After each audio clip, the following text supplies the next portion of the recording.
mga palatandaan ng pagbabalik ni Jesus ay kagaya ng panahon ni Noah, ni Noe. At kagaya na sinasabi ni Pedro, matinding init ang mararanasan natin sa mga huling araw. Yung init po na nararanasan natin ngayon, hindi pa yan bunga ng nuclear war. Paano pa kaya kung meron nuclear war? Mga kapatid, ang pinaka-safe ngayon sa panahon natin ngayon ay yung lumapit ka sa Panginoong Jesus. Tanggapin mo si Jesus bilang Panginoon at tanging tagapagligtas mo. Dumating man lahat ng paha, dumating man lahat ng lindol, dumating man lahat ng tag-init.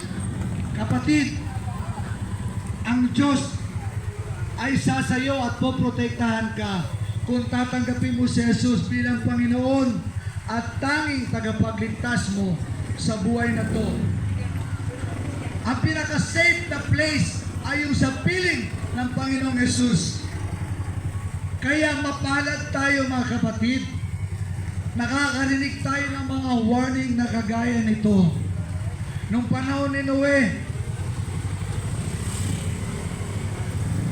winaningan din sila ni Noe, subalit hindi sila nagsipakinig kay Noe. Kaya dumating yung paha. 40 araw at 40 gabing umulan at na-wash out ang lahat ng mga tao at lahat ng mga tahanan ng panahon ni Noe. Huwag nawang mangyari, maulit sa panahon natin ngayon. Subalit, yung nakaraang years ago, naranasan natin matinding ulan. Ang ulan, mga kapatid, ay hindi na basta-basta. Ang init, hindi na rin basta-basta lang.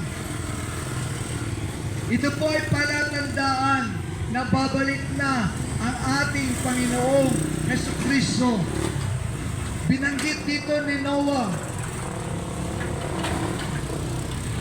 Sabi pa rito, at tinangay silang lahat at gayon din naman ang pagparito ng anak ng tao.